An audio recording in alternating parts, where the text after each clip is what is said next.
Welcome back into the Lions 24/7 podcast. I am Tyler Donahue. They are Daniel Gallen and Mark Brennan, and we are here to get you set for game number 13, the final one of this Penn State 2025 season. Clemson awaits at noon in Yankee Stadium. Pinstripe Bowl 2025, Penn State's first trip to the Bronx since 2014 when they won a thriller in James Franklin's first year. This will be Terry Smith's final game as interim head coach before officially passing the reins over to new head coach Matt Campbell. The Nittany Lions are a 3-point underdog, and this is the second ever meeting between Penn State and Clemson. The first was a 35-10 win for the Tigers back in the Citrus Bowl, New Year's Day, 1988. We got a lot of ground to cover here on the podcast, but first and foremost, fellas, thanks for taking some time. I know that you're dealing with your own Christmas festivities. If you're watching, Daniel has a Christmas tree in the background. It's not his own. He can't take credit for it. He's at his family's house. I know Mark has been enjoying some time with his family.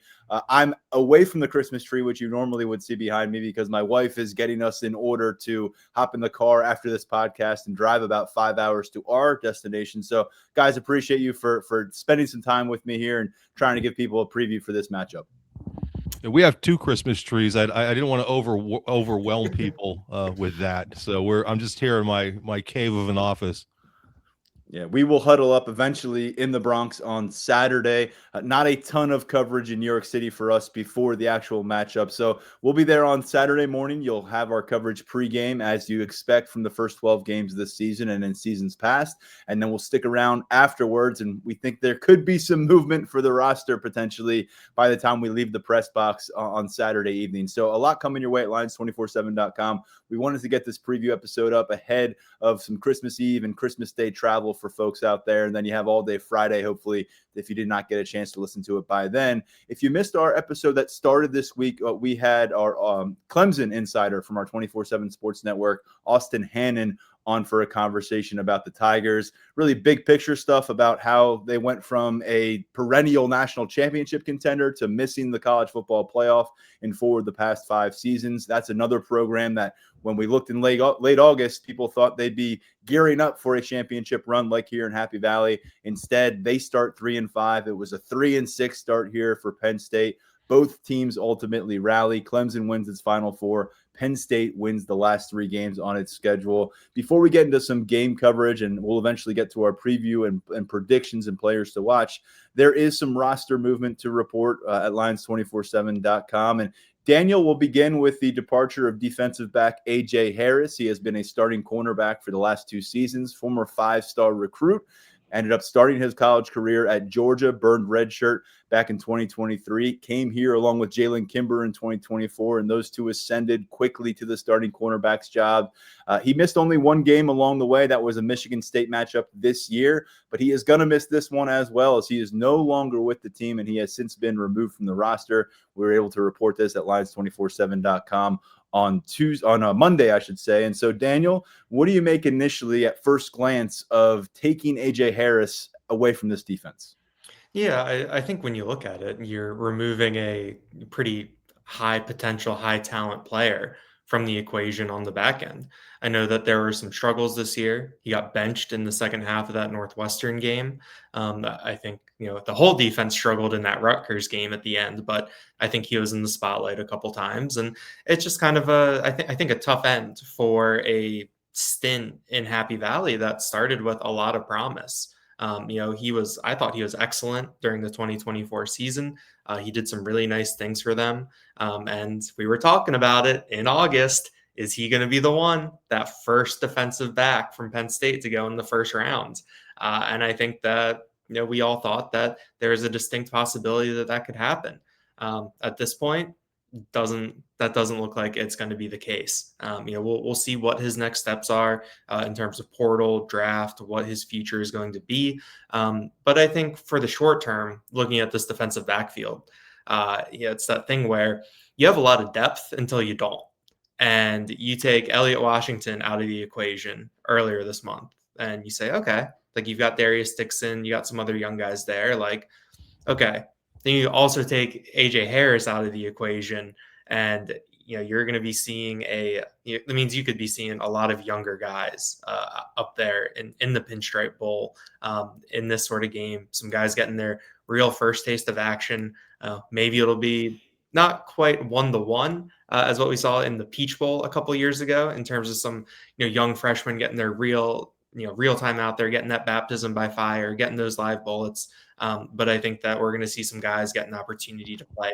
They've not played that much, and it's one of those things where it's tough to see player movement, tough to see someone's time with Penn State end in this way, but it's going to open a door for someone, and we'll see if they can walk through it. Yeah, we think Darius Dixon is the guy who's initially going to pound down that door and take the opportunity. He was the starter at Michigan State when I mentioned that A.J. Harris was sidelined.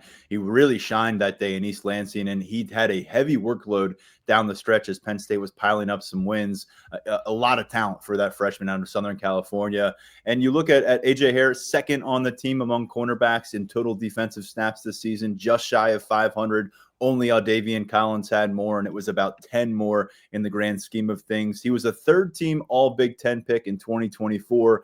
Honorable mention this year, and I think that reflects kind of the underwhelming nature of what was out there on the field. Look, there's a lot of underwhelming storylines about this 2025 Penn State season, individually and collectively. A.J. Harris is among those individual storylines because, Mark, he was the guy who was anointed as the dreaded first-round draft pick at defensive back from Penn State. Remember, no safeties, no cornerbacks have ever left Happy Valley and become a round one pick in the NFL. Pro Football Focus was among the outlets out there that were pegging him as potential CB1 in the 2026 NFL draft. And now, based on what we're hearing, it sounds like he's leaning towards remaining at the college level, but with another program. And so, Mark, ultimately another slide at the cornerback spot. But A.J. Harris had a really good initial season. And when the spotlight shined brighter and things ramped up in Big Ten play, remember, he wasn't really tested in non-conference action. It did not go according to plan. We did it to Joey Porter Jr. We did it to Kalen King, and I tried in the preseason. I think it was you, Tyler. I think it's your fault. You ruined it. You're the one who dropped the first round prediction thing. Now, you didn't say it yourself. You said other people were talking about it. But as soon as that happened, I said, this poor kid's done, because every single time we do it with these guys. And now Joey Porter was like the first pick of the second round or something. So he came 32. Pick 32. Yeah. The Dolphins forfeited a pick, but yeah. Yeah, it was so weird because remember, we're watching that non-conference schedule and nobody would even throw at him. And we're thinking, oh my God, I mean, this guy must be so good. And then, it just didn't work out. And I wonder when we saw him benched for the portion of that game, there was something going on there, obviously. I mean, right? And, when we saw Darius Dixon playing more and more and more as the season went along, something just wasn't quite right. So I'm not here to say that this team is better for this kid leaving, because it's not. But I think it's one of those things where chemistry-wise, it may end up being kind of better for everybody that way. Just in terms of pure talent, you don't want to lose a kid like this. But clearly something was going on there. And remember, I mean, his position coach, the guy who was making these decisions, wasn't somebody who was kind of a fly-by-night guy in Happy Valley. This is Terry Smith. I mean, somebody who people have a lot of respect for. And, we've heard that the new staff coming in, kind of when sizing up Penn State's positions and where the strengths and kind of where maybe some of the weaknesses are, they still look at corner as a very strong position for Penn State. And I think some of the names that Daniel mentioned, the younger players, should they stay, and we have to really preface everything that we say at this point with that, they still have the potential to be really good there. But again, potential, who's staying, who's going, we'll find more of this out probably starting January 3rd.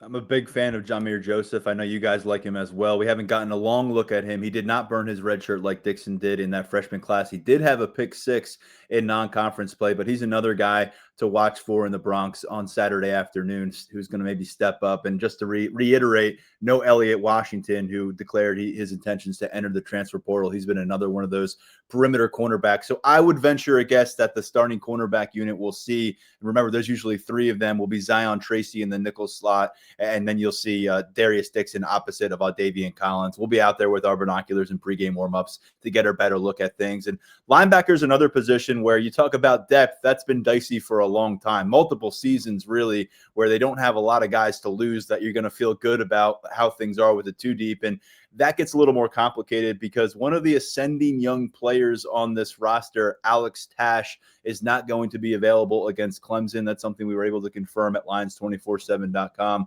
on Monday.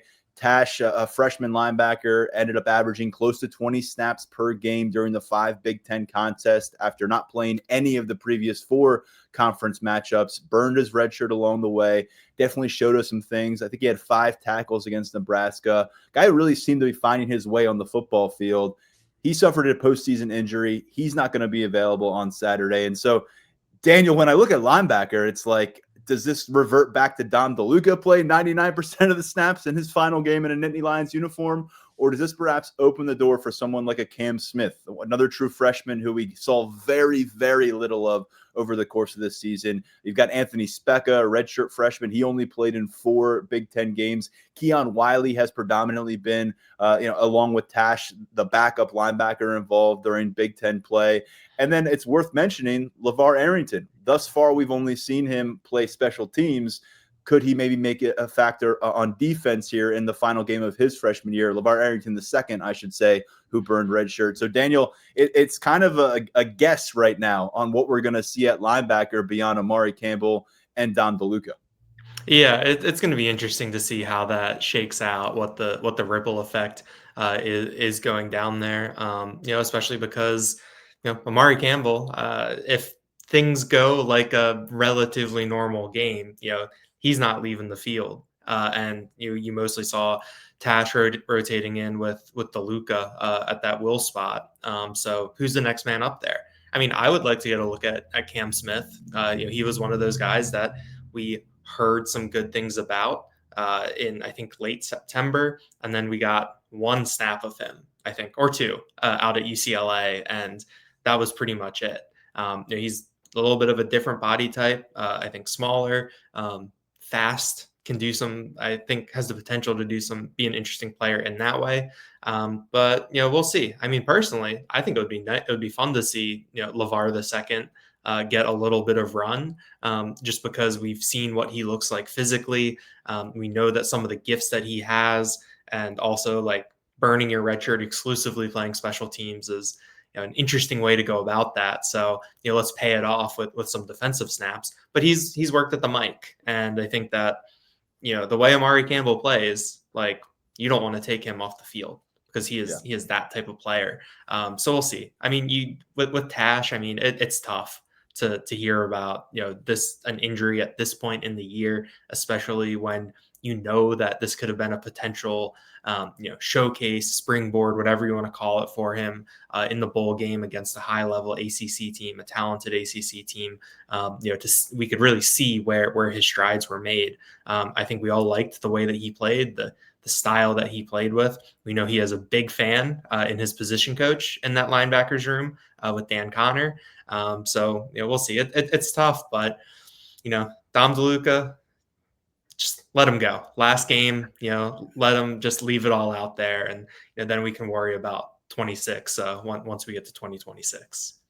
Final 60 minutes of Penn State football action for DeLuca, a 3-time team captain. We have questions about what's next for Amari Campbell, who has junior eligibility, could be one of those guys that explores the transfer portal, also could be a home run roster retention move for this Penn State staff moving forward. We'll get some clarity on that in late December, early January, we imagine. Mark, just throwing that over to you as well. Linebacker, it's been a spot we've talked about for a while. Among those names that we were just bouncing around, anyone particular intriguing to you? Is it the guy whose father that you covered? I was going to say LeVar Sr. has a year of eligibility remaining, so maybe he can put old number 11 on and head out there. Yeah, him, and I think Cam Smith. We were all kind of surprised when he got out there for that 1 snap against UCLA.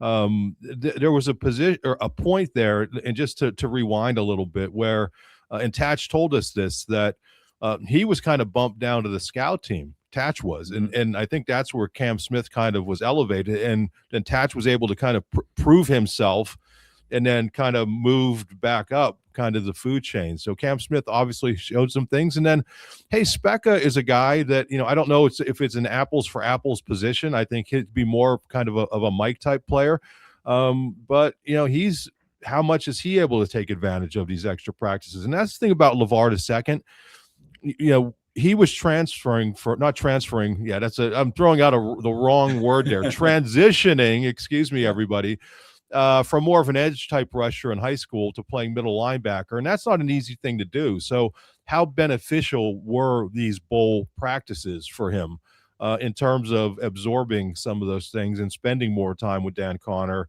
where you're not in the game to game, week to week, every single game, maybe take a step back and absorb a little bit more. So all those guys, I think it's going to be fun to see all those guys play, and I hope they all get an opportunity to play. No disrespect to Luka or Campbell. I hope Dom plays a lot and Campbell plays a lot, but to me, that's kind of what this game is about, is seeing some of these younger players and what they're able to do.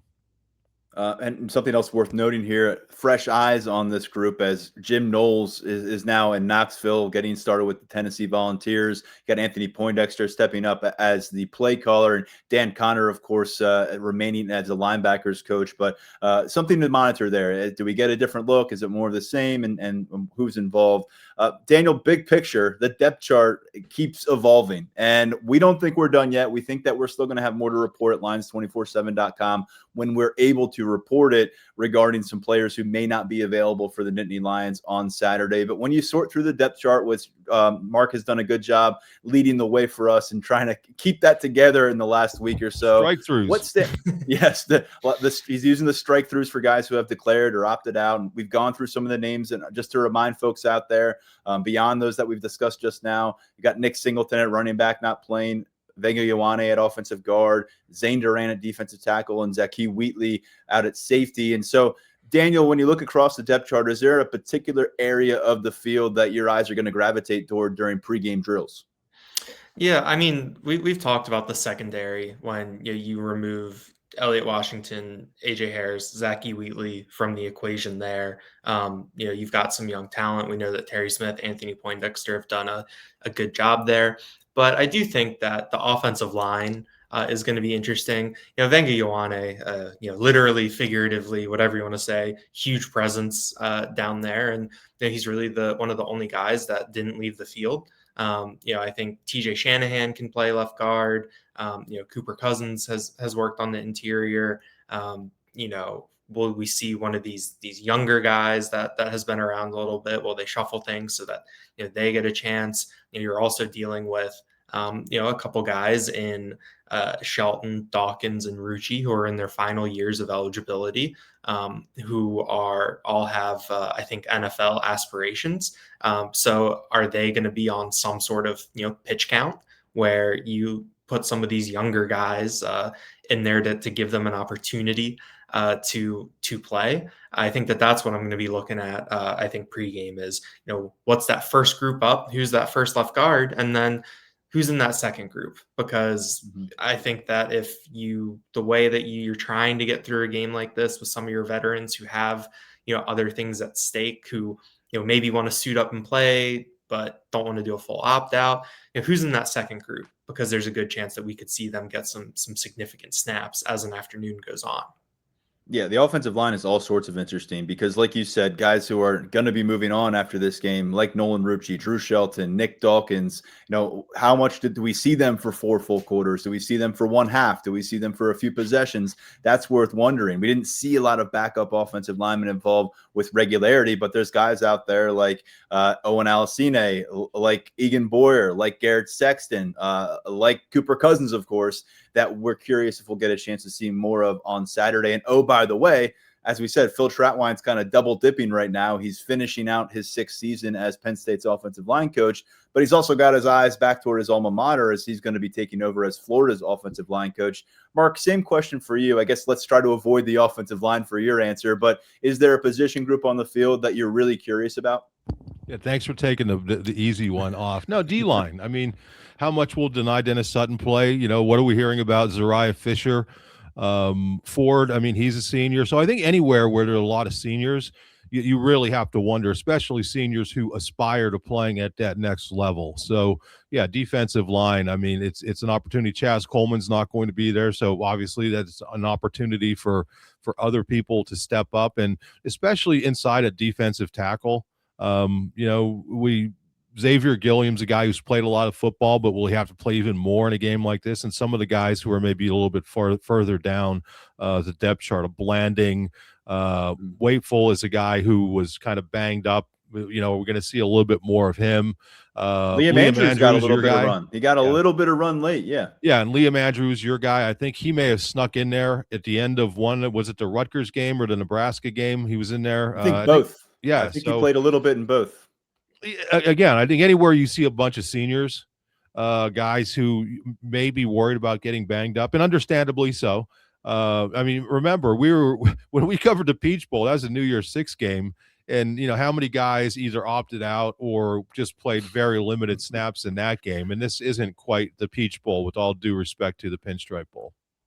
Yeah, and I'm hoping that we have a little bit more sense, because the Peach Bowl was something, man. And I know the fans still harbor a lot of feelings about that. When you get to pregame warmups, and that's when we started to really learn who wasn't going to be involved, and it was some big names. Hopefully by the time we get to the Bronx on Saturday, I'm not counting on it, but we have a pretty firm grasp of who's in, who's out, and it's a little bit more public. We'll do our best to report on things as we can.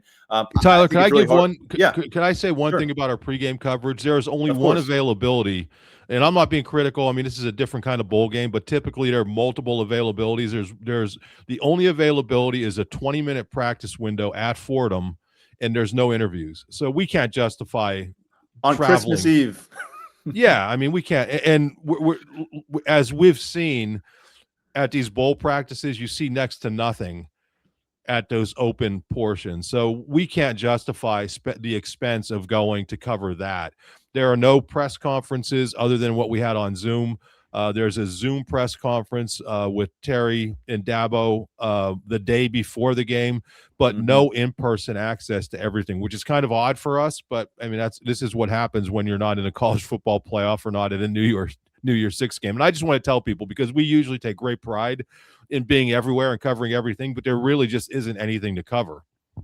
Yeah, we'd go set up shop in New York City if we could, but there's just not really much to see other than the bright lights of Times Square, and there's not much Penn State football action for us to follow. No one needs our opinion on that. Yeah, we've been spoiled in terms of living the high life with some of these New Year's Six bowls and college football playoff, where we're getting 10 different players, coordinators, assistant coaches leading up to these games. It's not the case here, but we're going to do our best. And like you said, Terry Smith, Dabo Sweeney, they'll answer questions. We'll hopefully get a chance to ask some questions on Friday. So look for that in our coverage later in the week. I think it's hard to ignore running back, right? Because Nick Singleton, for the first time in 4 years, aside from that UCLA game in 2024, is not going to be a part of the plan.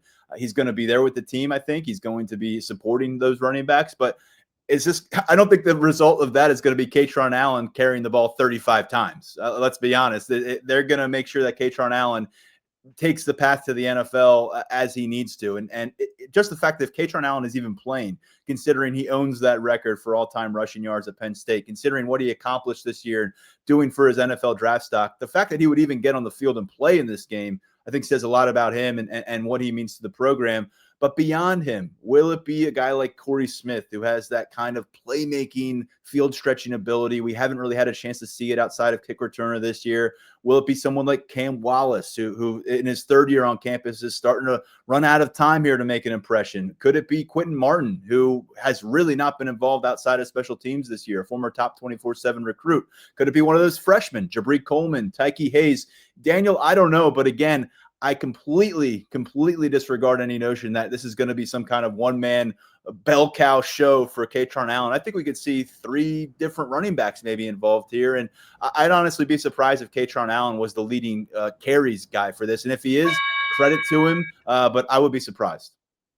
Yeah, I was, I don't want to give away anything from my bold prediction in terms of talking about the running backs, but I mean, we made it through a 9-game Big Ten schedule, and only 2 running backs had touches. I mean, it's pretty, to me, that was pretty wild. And I think one thing that will really stand out to me from the Singleton and Allen era at Penn State was the overall durability that they had, where they didn't miss games, and even though they were banged up here and there, it was never to the point where they couldn't go, or they couldn't go for a long stretch of time.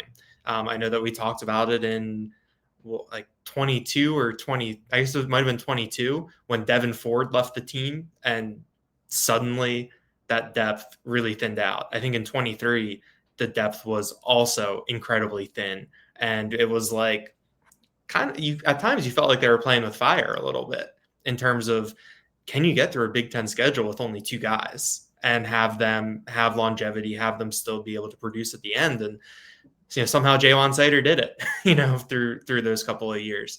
So that was always pretty impressive to me. But yeah, I mean, we'll finally get our answer on RB3 on December 27th.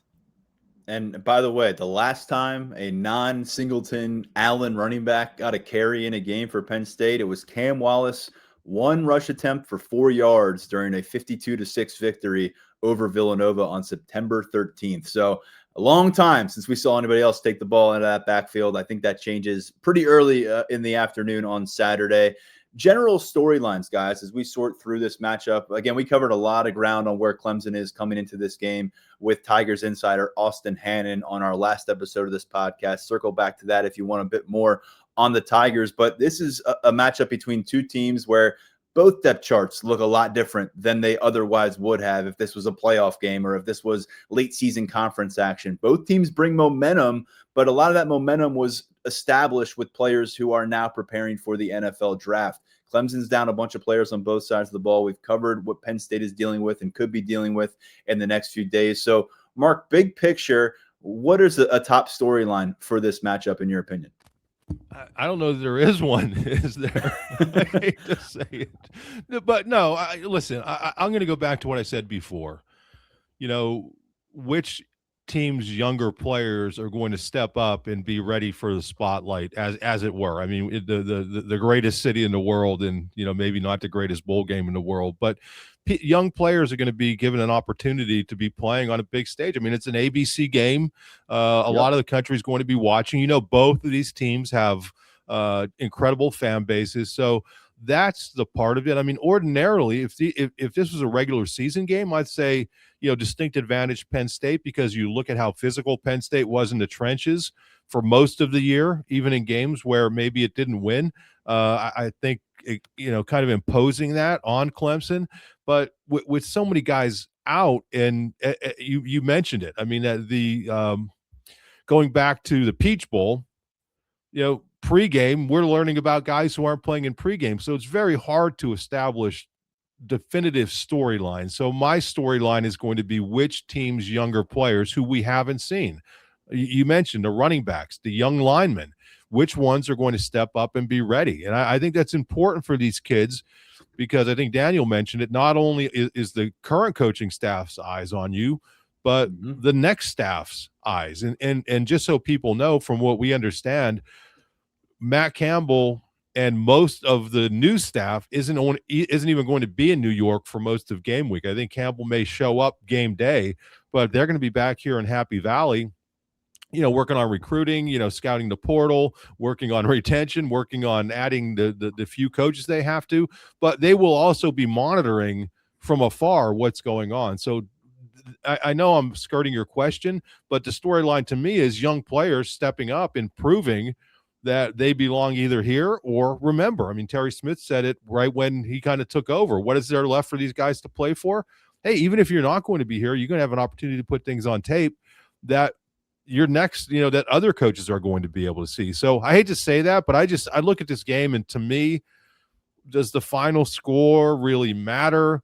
I look back to that Peach Bowl, and you're in it, and it's like, what is going on here? And I think if you go into a game with different expectations, not expecting it to be, okay, let's break down the X's and O's and let's figure out, I don't think that's what this game's all about. I think it's about young guys trying to do their best, looking good for themselves and their future. You mentioned the Peach Bowl 2 years before that, the end of the 2021 season, and the Outback Bowl in Tampa. In some key ways, Penn State was kind of a shell of itself. that showed up in the second half of that game against Arkansas.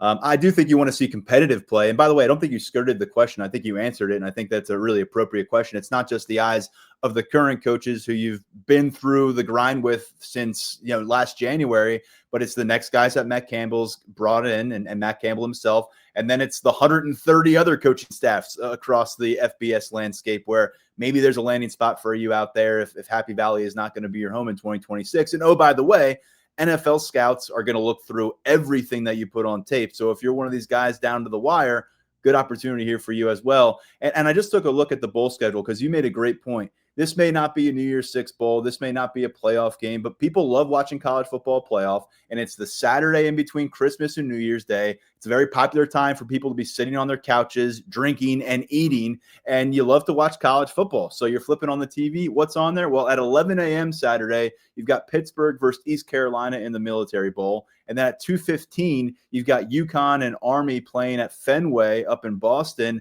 And sandwiched in between that, you've got Penn State and Clemson, two national brands, two teams that were supposed to be chasing national championships, playing in Yankee Stadium. So I think there will be a lot of eyes on this one. So pride definitely a factor, and the spotlight definitely a factor. Daniel, you can't take Mark's answer, but a storyline that intrigues you for the Yankee or for the Pinstripe Bowl. Yeah, I think to expand a little bit on what you guys said about Penn State and some of these past bowl games, I think one thing that's pretty interesting is where Clemson is in terms of its mentality and everything. Because you talk about the Outback Bowl and the Peach Bowl, those were two games where Penn State was like they were the disappointing team. And then the team that they were playing, Arkansas and Ole Miss, those teams were on the upward trajectory. Like I think it was a huge deal for Arkansas to get there. I forget if it was their 8th or 9th win of the year. Like they felt like an ascending program going into the next year. I think for Ole Miss, it was something similar where it was the first time that, they had the opportunity to win X Games. I think that was their, first New Year's Six game in a while. And, that felt like it was going to be a springboard for them going into that next year and everything. Whereas for Penn State, both of those seasons were disappointments. This season, it's a disappointment for both teams. So maybe that levels the playing field in a certain sense. I think for storyline, I just think it's what can you get out of some of these younger players in terms of, who's going to show up and put that stuff on tape, like who's going to be out there really flying around. I think if Penn State, they win the toss, they defer, we see that defense out there first. I think that'll give us a really good idea as to are they flying around? How are they playing? I think it was like the Nebraska game, maybe, where it seemed like they were out there with an edge. They were playing with an energy that was really, really noticeable, even from way up in the press box, where you could tell, okay, this team is here to play today. So I think that's what I'm really interested in is, what kind of juice can you bring? I think that I think there will be some excitement for the environment. Like, I think it's going to be unique, to be in Yankee Stadium. I think that, we talk about, people feeling burned by the Peach Bowl. And I know that we have posters, that are like, I'm never going to go to a bowl game, non-CFP bowl game again after that. But like, there's a ton of people in the area that are casual fans that are going to want to go watch Penn State football. And I think it's neat for a couple of the guys. Like Penn State has recruited like the New York City area, a little bit over the past couple of years, and there are some guys from the area. I've seen some pictures that guys have shared on social media, and in the banners in the hotel, they've got the New York guys on them. Like Zion Tracy, from Long Island, is on a Pinstripe Bowl banner. I keep almost saying Peach Bowl. It's it's some sort of slip. And Andrew Rapplier, he's on one of the banners too, inside the hotel and in some of the marketing material. He's a New York guy, New York State guy. So I think that there will be some reason to play. But I just want to see it would be nice to see the defense first. And I think that'll give us a good temperature check of where this team is. You bring up a good point about it being, drivable for a lot of people. Maybe you don't need to do the overnight thing, whereas Peach Bowl, you're flying, you're doing multiple nights in a hotel in a different city. This is a different scenario. And by the way, I just texted some ticket prices because I was curious. We don't have to worry about that because we get the lanyard with the press pass on it. But several tickets in like the $75 range right now. And I'd imagine that might drop as we get closer to kickoff on Saturday. So a lot of affordable options, I think, for people if they're looking for something to do and want to see Penn State finish the season. I'm very curious to see. I'm definitely expecting more Penn State fans than Clemson fans for sure. But how many Penn State fans? I'm still wondering a little bit. Let's get into our players to watch before we dive into our predictions. And Daniel, we'll go right back to you. Who is your Nittany Lion in the spotlight? I'm going to say Ethan Grunkemeyer. I think it's always easy to go with the quarterback, and in a game where we're not really sure, we're trying to couch it every time we mention a name, between now and Saturday. But I think Grunkemeyer, we talked to him, he talked about the opportunity to, put himself out there, then figure out what's next for him. I think he's one of the guys that when you talk about, you're not only putting things on tape for the staff, but you're putting things on tape for other coaches around the country. We don't know how things are going to shake out for Grunkemeyer yet, but I think that anytime you're a quarterback, anytime you're on the national stage, anytime you're trying to reach your potential and put yourself in a position where you can reach your potential, you're going to want to put good things on tape. I thought he played really solid down the stretch once he became a little bit more of a supplementary piece behind Katron Allen. Maybe things open up a little bit for him. Maybe he's built up that confidence. I want to see what that looks like. Last time we saw, I think, Grunkemeyer in Piscataway, New Jersey, 17 of 21 against Rutgers for 209 yards, 1 touchdown on the day. He has not thrown an interception since the Indiana matchup back on November 8th. Mark, who's the Nittany Lion that you're going to be focused in? Cooper Cousins. I mean, it's an opportunity. This is a guy, don't look now, but he's almost going into his junior year, right? I mean, and he's somebody who we thought had an opportunity to emerge as a starter this year, didn't quite do it, played in every game, or I think most games, all but maybe one. But to me, you're not sure who's going to be playing on that offensive line. I think he's a guy who can get a bunch of snaps, and I think he's also a guy looking forward that has an opportunity to emerge as an even stronger leader on this team and helping with the transition. We remember what this kid was all about during the recruiting process, basically committed when he was 8 years old, led all those classes in between when he was 8, when he finally signed. And, I think that if the current or the new coaching staff is smart, they will ID him as a guy to really build around in terms of being one of the strong leaders of this team. And I think he could really start. He's already a leader. I think he could take that to another level. And I think it could start this week with seeing more action actually on the field, because sometimes it's easier to be a leader when you're playing more. Getting over to my pick, I think I would have gone with Darius Dixon if we hadn't led off a big portion of the show and discussing that cornerback situation. He's facing an established senior quarterback and who's had some success with Clemson and Cade Klubnik and knows how to attack a defense downfield. And so a nice test for Darius Dixon, and could be a nice kind of closing argument to make his case for a big-time talent in Penn State's 2026 defense. But I think the same goes for Yvan Kamaju. I know I brought him up for this answer, I think maybe 2 or 3 games ago, but he finished off Big Ten play on a real high note. He had a sack in each of the last couple matchups. I think he had 4 tackles for loss across the last 4 or 5 games. And he's somebody whose snap count kept going up. I think that's going to continue to be the case because Chaz Coleman's out of the equation. He had surpassed Chaz Coleman as the number 3 defensive end, but there's more of a need to stay on the field. All due respect to guys like Jalen Harvey, Malachi Williams. This is the young defensive end that I think has the best chance to pop off and do some special things against Clemson, maybe get in Klubnik's face and really derail Clemson's plans at times. I think he's been a really balanced defensive end for a freshman, performing against the run, and Clemson has found some good things in its rushing attack, and then also disrupting the quarterback. I think that's kind of a burgeoning piece of his arsenal, is being able to be a pass rusher. And so to me, you look across that defensive line, who's not going to be on campus in 2026, he has a real chance to be the top returner. Maybe it's him, maybe it's Xavier Gilliam, but I think it really could be him in terms of guys that we have some familiarity with who are on this campus next year on the defensive line. He could be kind of the top of the marquee. I expect some transfer pickups to come in and compete for starting jobs, but Yvan Kamaju gets a chance to punctuate his really strong freshman season in the Pinstripe Bowl, and it's been 11 months now of good feedback on Yvan Kamaju. So I like his chances to finish strong against Clemson. All right, it's time for our predictions. We'll give you both our score predictions and our bold predictions, and we'll begin with you, Mark Brennan. Yeah, I'm going with the team that has less variables in play. Somebody told me that at Lash Building was like parallel universes with two coaching staffs working, and there's just so many opt-outs and opt-outs to be that I just think the team with less going on is going to have a better opportunity. When I do think it'll be a tight game, I think teams will play well. We're going to see younger guys step up a little bit. I'm going to go Clemson 24-21.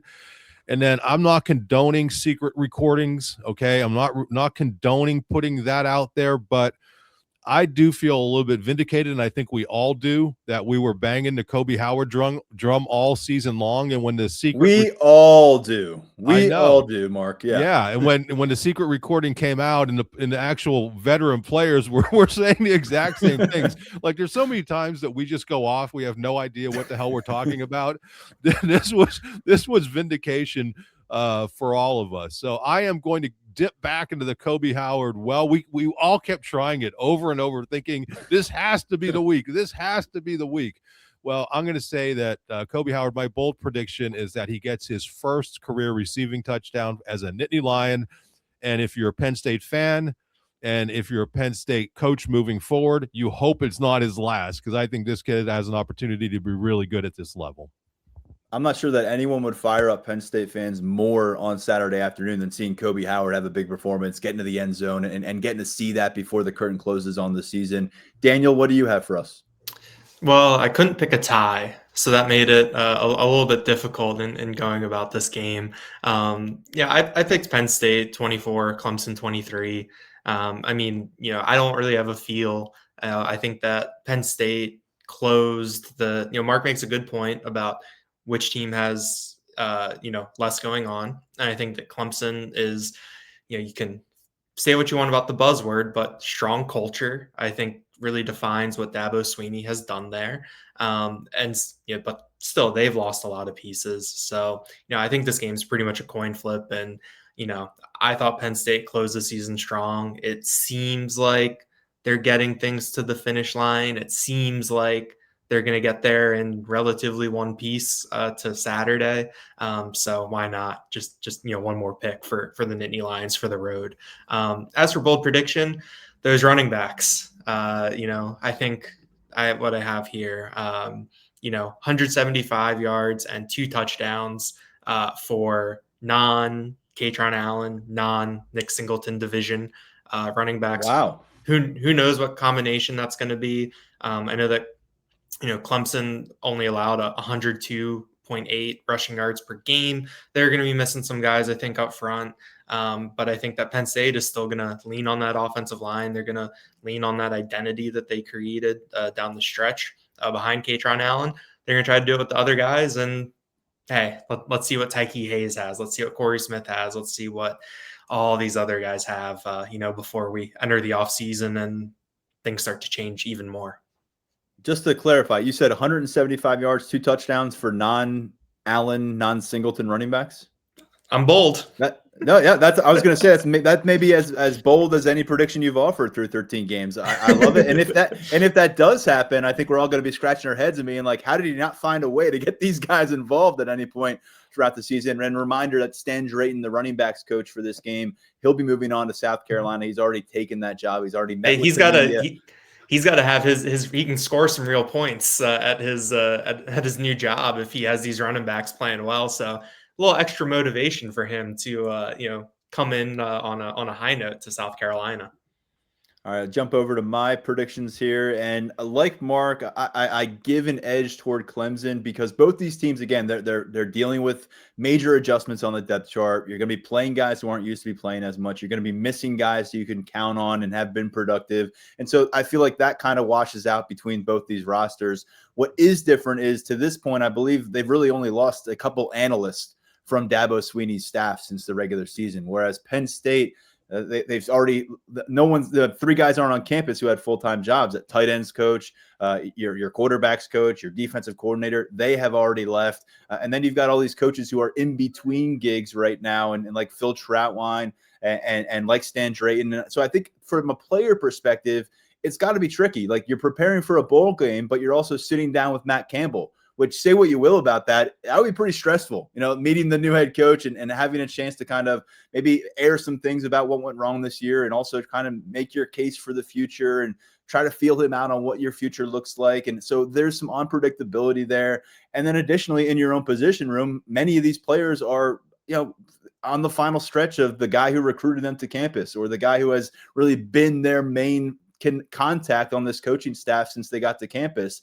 And so that's a level of emotion. Does it help you? Does it hurt you? And you're also trying to get to know the new Iowa State guys who came to campus and will be taking over your position room. So I think there's some more distractions to deal with in Happy Valley the last few weeks. Ultimately, though, I do see a competitive game like both of you guys, and I think we all have our fingers crossed that this will be a competitive game to watch, an enjoyable football game to watch, no matter who's out there filling those different position spots. But I'm going to lean Clemson here, 31-27. I have some concern, especially after what we saw take place at Rutgers, and because I don't really know what it will look like with Anthony Poindexter calling plays and some key pieces missing and producing some pressure off the edge maybe in this game, depending on how much guys play. I think there's a chance that Cade Klubnik really puts together a strong performance in his final game as Clemson's quarterback, and I'll give them the edge, 31-27. And by the way, we're working off of an early week spread, or early kind of a spread of 3.5 that favored Clemson. I think it's currently at 3, but that's what we were picking off of here. My bold prediction, I'm also going to the running back room, and admittedly not nearly as bold as our Daniel Gallen. I loved his boldness on that pick, but I think seeing his first offensive action since the season opener, redshirt freshman Corey Smith, shows off some of those playmaking skills that we've heard about that have been reflected on the practice field, but not yet in game action in 2025. At least one gain of 30-plus yards for Corey Smith. And boy, does that feel like a really whimpering, bold prediction after what we heard from Daniel. Guys, I know we're going to regroup in a few days in between now and then. I hope you have a great time with your families celebrating the Christmas holiday. And the same goes to our listeners out there, our audience out there. You have followed us through 13 different game previews. Very unpredictable season for Penn State, if you hadn't noticed, but it's going to finish out on Saturday. Anything for either of you to add before we say goodbye? And obviously, Daniel and I will come back to folks with a post-game podcast from New York City on Saturday. Yeah, just wishing everybody happy holidays, and we don't take our VIP members for granted. This has been a tough year for Penn State fans, but it's been good for us for business, and I'm glad that we were able to be there so people could kind of navigate their way through all of that. But thank you so much for what everybody has done for us, and thank you guys for doing a great job. I think this is the last time this year I will be on the podcast, God willing. Who knows what may blow up? We may be doing an emergency podcast. But yeah, just not the easiest year, but it was interesting navigating it through, and just thanks to everybody for their support. Have a great holiday. And one last shout out, Trout, Drayton, all the other coaches who stuck with Penn State, even though their future is somewhere else. Have so much respect for those guys. Not that I don't respect the other guys. Everybody's got to do what they got to do. But really just a ton of respect for them sticking with the team to get them through the bowl game, kind of to the finish line, because these kids have gone through an awful lot. I know they're paid, but they have been through an awful lot, and it's cool to see some of these coaches stick with them and get them to that finish line. So happy holidays, everybody. Yeah, I'd echo that from Mark. I appreciate all the support we've gotten on the site. Hope everyone has a good holiday season. Hope some people are gifting some Lions 24/7 subscriptions to their loved ones to help support. But overall, I mean, I hope that everyone that decides to watch the Pinstripe Bowl, decides to come, I hope they have a good time. We talk about it. You're only guaranteed 12 of these every year. I think we were thinking that we might have 14, 15, 16, 17 this year. But, I think that, the games when you're there, this is what it's all about. And I think that, if I were a fan of, my team, the Green Bay Packers, or, that's my team. And, the more games that you can get, even if they make you miserable, like there's an element that you can really enjoy about it. And, getting to watch your team 13 times is better than getting to watch it 12 times. So hope everyone at Yankee Stadium has a, enjoyable day to send off the year. Well said from the discouraged Packers fan here on the podcast. Appreciate my colleagues here, Daniel Gallen and Mark Brennan. Grace Brennan will join us in New York City. Tyler Calvaruso back on the horse with a bunch of recruiting coverage at Lions247.com. So fun way to finish out the holiday season. And if you are looking to gift something, like Daniel said, 50% off a VIP subscription right now, whether you're getting it for a Penn State fan in your life or yourself. Hop on board, full year of VIP coverage for 50% off. For now, stepping aside on behalf of these guys, I am Tyler Donahue, and this has been the Lions 24/7 podcast.